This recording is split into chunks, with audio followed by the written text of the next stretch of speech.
अजित पवारांच्या दुर्दैवी मृत्यूनंतर सुनेत्रा पवारच उपमुख्यमंत्री व्हाव्यात अशी महाराष्ट्रातील प्रत्येकाची इच्छा होती. फक्त पवारांची राष्ट्रवादीच नाही तर सगळेच लोक सुनेत्रा पवार यांना उपमुख्यमंत्री करा या भूमिकेत होते. कारण दादानंतर घरातील वहिनीच या पदाला न्याय देऊ शकते असं प्रत्येकाचं म्हणणं होतं. पण ही प्रक्रिया ज्या रीतीने आणि वेगाने राबवण्यात आली त्यामुळे राष्ट्रवादीतील तटकरे, पटेल, भुजबळ आणि मुंडे टीकेचे धनी ठरलेत. कारण हा निर्णय पवार कुटुंबातील लोकांनी आणि तेही किमान 10 दिवसानंतर घेतला असता तर त्यावेळी देखील त्याला विरोध कोणीच केला नसता. पण अजितदादांच्या चितेची राख विझण्या अगोदरच या नेत्यांनी बैठका घेतल्या आणि शासकीय दुखवटा संपण्याची वाट न बघता सुनेत्रा पवार यांच्या नावाची घोषणा करण्यात आली. त्यामुळे राज्य शोकात असताना सत्तेसाठी घाई का असा प्रश्न विचारत हे चौघे टीकेचे धनी ठरलेत. हे सगळं होत असताना न्यूज 18 मराठीने दिलेल्या एका बातमीनुसार अजितदादांवर अंत्यसंस्कार होण्याआधीच 4 जणांनी बैठक घेत पुढील 2-3 दिवसात काय करायचे याचा प्लॅन तयार केला होता, असा दावा केलाय. त्यामुळे पुन्हा एकदा मोठी खळबळ उडाली. पण ते चौघे कोण आणि बैठकीत नेमकं काय ठरलं याची माहिती आपण आजच्या व्हिडिओत घेऊयात. अर्थातच या बैठकीबाबत कट टू कट कुठलीही पुष्टी करत नाही. एक अंदाज म्हणून आपण हे विश्लेषण ऐकूयात. नमस्कार, मी अर्णित जोशी आणि आपण पाहतायत कट टू कट. अजितदादांच्या अकाली निधनामुळे संपूर्ण राज्याला धक्का बसला. अगदी विरोधक सुद्धा दादांच्या मृत्यूनंतर हळहळले. पण अजितदादांच्या अंत्यसंस्कारानंतर ज्या वेगाने सुनेत्रा पवार यांना उपमुख्यमंत्री पदाची शपथ देण्यात आली त्यामुळे सगळ्यांनी रोष व्यक्त केला. राज्यकारभार थांबू नये म्हणून असा निर्णय घेण्यात आल्याचा दावा सोशल मीडियावर आणि माध्यमांवरती करण्यात आला. त्याचबरोबर इंदिरा गांधी यांच्या हत्येनंतर राजीव गांधी यांनी दुसऱ्या दिवशी शपथ घेतली होती असा देखील दाखला देण्यात आला. पण अजितदादा उपमुख्यमंत्री होते आणि त्यांचा मृत्यू झाला असला तरी मुख्यमंत्री आणि एक उपमुख्यमंत्री कार्यरत होते. त्यामुळे कोणतीही प्रशासकीय पेच तयार झाला नव्हता. दुसरी गोष्ट म्हणजे पंतप्रधान हे पद संविधानिक दृष्ट्या खूप महत्त्वाचे आहे. हे पद जास्त काळ रिक्त ठेवता येत नाही. त्यामुळे राजीव गांधी यांनी लगेचच शपथ घेतली होती. आता ही सुनेत्रा पवार यांनी उपमुख्यमंत्री करण्यात आले असले तरीही अर्थ खाते मुख्यमंत्र्यांनी स्वतःकडे ठेवले. त्यामुळे शपथविधीला घाई करण्याची गरज नव्हती असा सूर लोकांमध्ये होता. पण दादांच्या अंत्यविधी होण्या अगोदरच बारामतीत 4 नेत्यांनी बैठक घेत पुढचे सगळे प्लॅनिंग केले आणि त्याची कोणतीही खबरबात पवार कुटुंबाला देण्यात आली नाही असाही दावा करण्यात आलाय. त्याला आता या बैठकीबद्दल बोलूयात की अजितदादांच्या अंत्यविधी होण्यापूर्वीच बारामतीच्या प्रसिद्ध हॉटेलवरती गुप्त बैठक झाल्याची माहिती समोर आली आहे. प्रफुल्ल पटेल, सुनील तटकरे, धनंजय मुंडे आणि छगन भुजबळ हे या बैठकीला उपस्थित होते. या बैठकीतच पुढे काय करायचे याविषयी खल करण्यात आला आणि कोणालाही कोणतीही ही संधी मिळू नये म्हणून घाईत सुनेत्रा पवार यांच्याकडे सर्व सूत्रे देत उपमुख्यमंत्री त्यांना करण्यात आलं. विशेष म्हणजे या बैठकीत काय घडलंय याची अजिबात माहिती पवार कुटुंबाला देण्यात आली नाही. अजित पवार ज्या विलगीकरणासाठी आग्रही होते त्याच पक्षातील इतर नेत्यांचा विरोध होता. विशेष म्हणजे अजितदादांनी छगन भुजबळ आणि धनंजय मुंडे यांना निर्णय प्रक्रियेपासून लांब ठेवले होते. नेमके तेच या प्रक्रियेत सर्वात पुढे होते. याशिवाय केंद्रात सत्ता असून देखील तटकरे आणि पटेल यांना मंत्रिपद देण्यात आलेले नाही. उद्या जर विलगीकरण झाले तर केंद्रात मंत्री म्हणून सुप्रिया सुळे यांना पसंती देण्यात आली असती. त्याचबरोबर राज्यात देखील जयंत पाटील, जितेंद्र आव्हाड आणि रोहित पवार हे मंत्रिपदात हिस्सेदार झाले असते. नेमकं हेच अजित पवार गटातील छगन भुजबळ आणि प्रफुल्ल पटेल यांच्यासारख्या ज्येष्ठ नेत्यांना मान्य नव्हते. सुप्रिया सुळे यांनी अजितदादांच्या अंत्यविधीवेळी सर्व सूत्रे हाती घेणे हे या नेत्यांना खटकले होते. शरद पवारांना वेळ दिल्यास आपला गट पूर्णपणे संपून जाईल अशी भीती या नेत्यांना होती. हे जर प्रत्यक्ष घडले असते तर राज्यात मुंडे आणि केंद्रात तटकरे आणि पटेल यांचा हिरमोड झालाच असता. त्याचबरोबर राजकीय वजन देखील कमी झाले असते. पक्षाची कमांड शरद पवार यांच्याकडे गेली असती. हे सर्व धोके ओळखूनच अजितदादांच्या या 4 नेत्यांनी घाईत सुनेत्रा पवार यांचा शपथविधी उरकला. एकूणच सुनेत्रा पवार यांना इतक्या लवकर तत्काळ गट नेते निवड आणि उपमुख्यमंत्री पदावर निवड हा अंतिम निर्णय एनसीपी कोर कमिटीचाच असल्याचे सांगण्यात आले. पण चेहरे मात्र 4 जणांचे होते. सुनील तटकरे यांची वक्तव्य पाहिली तर दोन्ही राष्ट्रवादी काँग्रेस पक्षाच्या एकत्रीकरणाची चर्चा मुद्दाम काही जण घडवू पाहत असल्यानेच इतक्या घाईत सुनेत्रा पवार यांची निवड करण्याच्या हालचाली सुरू करण्यात आल्या.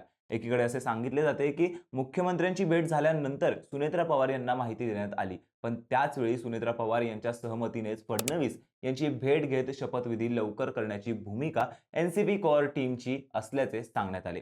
सुनेत्रा पवार यांना उपमुख्यमंत्री आणि राष्ट्रवादीचा राष्ट्रीय अध्यक्ष करणे ही भूमिका प्रफुल्ल पटेल, सुनील तटकरे, छगन भुजबळ आणि धनंजय मुंडे यांच्याच भूमिकेतून मांडली असल्याची माहिती आहे. त्याचबरोबर सध्याच्या स्थितीत अजित पवारांनंतर राष्ट्रवादी काँग्रेस पक्ष हा सुनेत्रा पवार सांभाळण्याची शक्यता वर्तवली जाते.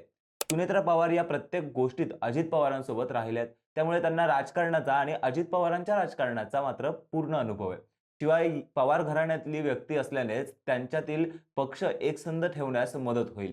पण हे होत असतानाच अनुभव म्हणून छगन भुजबळ आणि प्रफुल्ल पटेल, पक्षाच्या राज्यातील प्रमुख म्हणून सुनील तटकरे आणि आक्रमक चेहरा म्हणून धनंजय मुंडे यात हस्तक्षेप करू शकतात.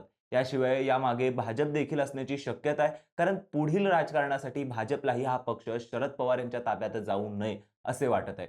त्याला जागूनच राष्ट्रवादी काँग्रेसचे 4 प्रमुख नेते मुख्यमंत्री देवेंद्र फडणवीस यांची भेट घेऊन सुनेत्रा पवार यांना आम्ही उपमुख्यमंत्री करणार आहोत आणि लगेच त्यांचा शपथविधी करण्याचा आहे असे सांगतात. आणि फडणवीस देखील दुखवटा सुरू असताना मान्यता देतात. हे राष्ट्रवादीवर आपला होल्ड राहावा यासाठी केलेली खेळी आहे. राजकीय वर्तुळात अशी ही चर्चा आहे की शपथविधीला उशीर झाला असता तर शरद पवार आपल्या अनुभवाच्या जोरावरती विलिनीकरणाची समीकरणे जुळवून आणू शकले असते. ही भीती दादा गटातील नेत्यांना होती. त्यामुळे बारामतीतील एका बैठकीत 2 दिवसात शपथविधी करण्याचा निर्णय झाला.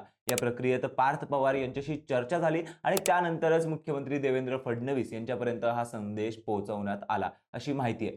पवार कुटुंबियांनी पार्थ पवार यांना बारामतीतच थांबवले. अजित पवार यांच्या निधनानंतर सुरू असलेल्या काही कौटुंबिक विधी आणि पुढील कार्यक्रमांच्या पार्श्वभूमीवर शरद पवार यांनीच पार्थ पवार यांना मुंबईला न जाण्याचा सल्ला दिला होता. त्यानुसार पार्थ पवार बारामतीतच थांबले असल्याचे समजते. त्याचबरोबर सुनेत्रा पवार या शरद पवार किंवा कुटुंबातील इतर सदस्यांसोबत कोणतीही राजकीय चर्चा न करता मुंबईत दाखल झाल्या होत्या. त्यामुळे त्या दिवशी पार्थ पवार यांनी शरद पवार यांची घेतलेली भेट महत्त्वाची मानली जात होती. सुरुवातीला बैठकीत दोन्ही राष्ट्रवादीच्या विलिनीकरणाची चर्चा झाल्याचे सांगण्यात येत होते. पण आता खुद्द शरद पवार यांनीच त्यावर खुलासा केला आणि शरद पवार यांनी स्पष्ट केलं की पार्थ पवार हे माझी भेट घेण्यासाठी आले होते. मात्र ही भेट केवळ अजित पवार यांच्या स्मारकाच्या उभारणी संदर्भातील चर्चेसाठी होती. या भेटीत दोन्ही राष्ट्रवादी काँग्रेस पक्षाच्या एकत्रीकरणाबाबत कोणतीही चर्चा झालेली नाही, असेही त्यांनी ठामपणे सांगितलंय. त्यामुळे सुनेत्रा पवार, पार्थ आणि जय पवार हे शरद पवार यांच्याशी कोणताही राजकीय संवाद न ठेवण्याच्या मनस्थितीत आहेत, हेच यातून सूचित करण्यात येत आहे. सुनेत्रा पवार या पक्षाच्या अध्यक्ष होतील असे सांगितले जात असताना राष्ट्रवादी काँग्रेसचे ज्येष्ठ नेते प्रफुल्ल पटेल यांची पक्षाच्या राष्ट्रीय अध्यक्षपदी निवड झाली असल्याच्या बातम्या काही माध्यमांमध्ये झळकल्यानंतर राजकीय वर्तुळात मोठी चर्चा सुरू झाली होती. हे सुनेत्रा पवार यांच्यावर टाकण्यात येत असलेला दबाव म्हणून पाहिलं जात आहे. अजित पवारांचे वरिष्ठ भाजप नेत्यांशी संबंध होते. त्यांची पक्षातील आमदारांवरील पकड, राजकारणातील त्यांचा दबदबा यामुळे ते खाती, प्रकल्पातील निधी व धोरणात्मक निर्णय यावर ठामपणे वाटाघाटी करू शकत होते. मात्र सुनेत्रा पवारांकडे वाटाघाटीचा असा कोणताही अनुभव नाही. त्यांना प्रशासकीय कामाचा अनुभव नाही. त्यामुळे खासदार प्रफुल्ल पटेल, राज्यमंत्री छगन भुजबळ, रायगडचे लोकसभा खासदार सुनील तटकरे आणि परळीचे आमदार धनंजय मुंडे हे नेते आपला प्रभाव दाखवू शकतात. याची चुणूक त्यांनी उपमुख्यमंत्री पदाच्या शपथविधीला दाखवून दिली आहे. दुसरीकडे भाजपा पक्ष नेतृत्वाऐवजी वैयक्तिक मंत्र्यांशी व्यवहार करण्यास प्राधान्य देऊ शकतो. त्यामुळे सुनेत्रा पवार यांना सर्व मंत्र्यांशी संवाद ठेवावा लागणार आहे. अशा वेळी हे 4 नेते महत्त्वाची भूमिका पार पाडू शकतात. त्यामुळे पदावरती पवार राहतील, पण कारभार मात्र तटकरे, पटेल, भुजबळ आणि मुंडे पाहतील. हे सध्याचं चित्र दिसतंय. त्यामुळे आगामी काळातील राजकीय घडामोडी राष्ट्रवादीच्या भवितव्याच्या दृष्टीने महत्त्वाच्या ठरणार आहेत. आज घडीला शरद पवार आणि सुनेत्रा पवार यांच्यात अंतर निर्माण करण्यास 4 नेते यशस्वी झालेत. त्यामुळे पवार राजकीयदृष्ट्या विभागलेले राहणार की सुनेत्रा पवार सगळ्यांना बाजूला सारत आपले सासरे शरद पवार यांच्याशी जुळवून घेणार. यात पार्थ आणि जय कोणती भूमिका बजावणार हे स्पष्ट होण्यासाठी आगामी काळातील राजकारण पाहावे लागणार आहे. याविषयी तुम्हाला काय वाटतं? कमेंट करून नक्की सांगा.